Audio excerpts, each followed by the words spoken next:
Well, can it be? Is this the final day of 2019? Mind blown. Which literally means it's time for me to give you guys my final video of the year, or should I say the decade, in which I described to you guys my top 10 waifus of the decade. It was no joke, you guys. This list was insane. I had to downplay some characters to give other characters some screen time, mainly because they were pretty sugoi in my opinion. But at the same time, you might not see some of your favorite characters due to the fact that I A, did not like the show, B, did not watch the show, or C, I was too lazy. But then again, it is what it is. Starting off with the honorable mentions in no particular order. And by the way, you guys, these will be quick because I cannot give them a huge amount of screen time. We're running out of time, so let's go. Lilith from Trinity 7, Serika from Chaos Child, Kawakami from Persona 5, Yumi from Seiran Kagura, Alyssa from God Eater, Chris from Symphogear, Momo from To Love Ru, Anna from Shinometa, Asuna from SAO, and Psycho from High School of the Dead. That was insane, you guys. These waifus were so spot on and top tier in my opinion that I had to literally make a honorable mention video just to mention them here and give them some screen time. But with that being said, let's go to the true top 10. Starting off with number 10, we have Rika from SSSS Gridman. Oh my god, the thighs of the generation. And here's why. Rika is pretty spicy, you guys. Her thighs are believed to be one of the best thighs in a decade. No one can touch her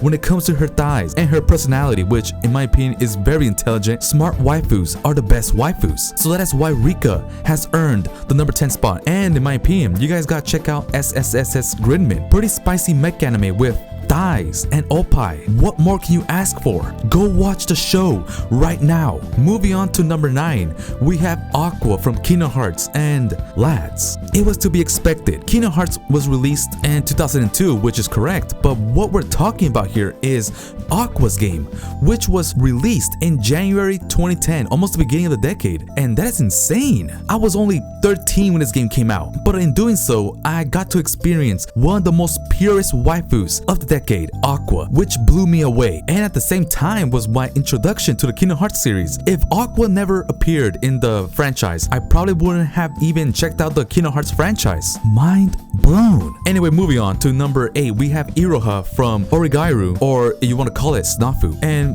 we shouldn't be surprised, you guys. If you guys didn't see the anime, you guys wouldn't probably understand, but Iroha is one of the most genuine waifus of that season. I mean, she even kind of reminds me of Yukari when it comes to her looks and maybe her personality. But then again, it is what it is. But more importantly, Iroha is the best waifu in Origairu. Go check out the anime, you guys. Top tier. And with the 3rd season coming in only 4 months, you know shit's about to go wild. Anyway, moving on to number 7, we have Rem from ReZero. What do I even say, you guys? Rem, one of the purest waifus of the decade. From the anime ReZero, one of the best anime I have ever witnessed when it comes to the isekai genre. Very sugoi. The moment you get a glance at Rem's beauty, you will be immediately captivated, which happened to me. And I'm not even surprised, you guys. Rem is a beauty that must be protected. But then again, she might kill you. So it is what it is. 10 out of 10. Moving on to number 6, we have Rias Gremory from DxD. Now, you guys, this is serious. Mainly due to the fact that High School DxD was my first ecchi anime of the decade. It wasn't just a random anime, in my opinion. Mainly due to the fact that DxD has been showing us plot. And when you had 2 plots at the same time, you know you're in for a huge experience. I mean, seriously, Rias is pretty thick, you guys. I was gonna go there and experience the anime only for the ecchi scenes, but I was caught off guard by the huge plot. It blew me away. Didn't even see it coming. But Rias though, mind blown. And now, the top 5. Oh my god, lads. After researching quantum dynamics to the fullest extent, I have managed to do the top 5. So starting out with number 5, we have Uraha from How to Raise a Boring Girlfriend, or Sekano, whatever you want to call it. And what do I even say, you guys? I mean, how do I even describe her character? Sure, Uraha may be thick and beautiful, but that is not the reason why I chose to place Uraha in the top 5. And the reason is simple. Uraha is one of the most intelligent waifus I have ever experienced when it comes to this particular type of show or genre or whatever you want to call it. Oh boy, when you have thickness and intelligence, you already in for a very well developed character. Go check out the show, you guys. It has 2 seasons and I'm still waiting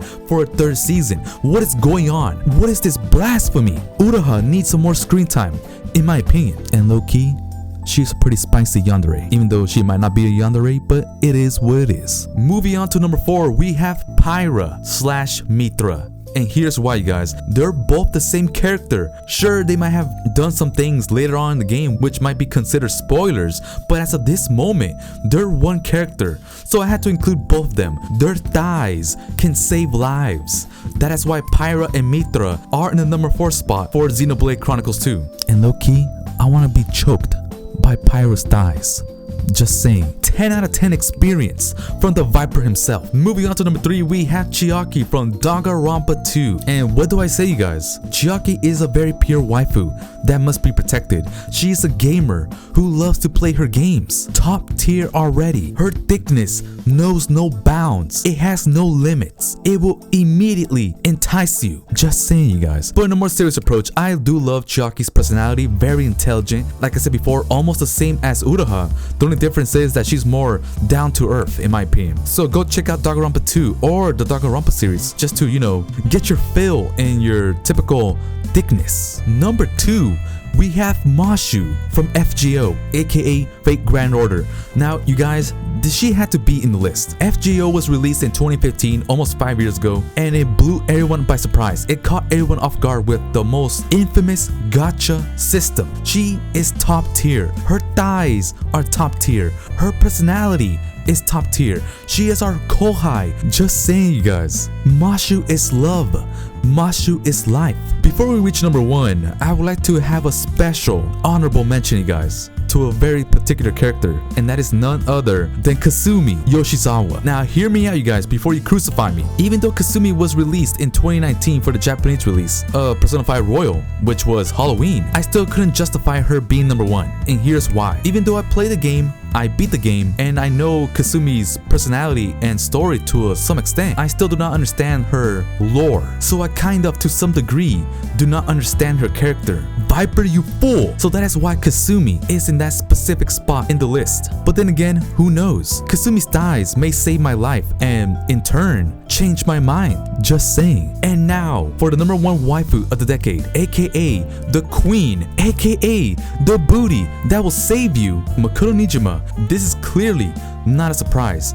I have been mentioning Makoto for almost 4 years. Everyone should not be surprised by my choice when it comes to the top 10 waifus of the decade. Makoto Nijima is, in my opinion, one of the most well-received characters in Persona 5 Royal and Persona 5 in general. Her character, her personality, her assets are clearly top-notch. They cannot be taken away when it comes to her competition. Like, what do I even say, you guys? I'm already tired. I am running out of energy. But I will say this though, Makoto will always be that waifu that caught me off guard. But yeah, that pretty much wraps up my video for the top 10 waifus of the decade. So let me know in the comments below if you guys agree with me or disagree with me when it comes to this list, because in my opinion, this list is pretty spicy, even though I thought about the list a couple of minutes ago, but it is what it is. So with that being said, this is Viper, peace, and look forward to experiencing a very huge, spicy new year in 2020. And Kasumi's best girl in Persona 5 Royal.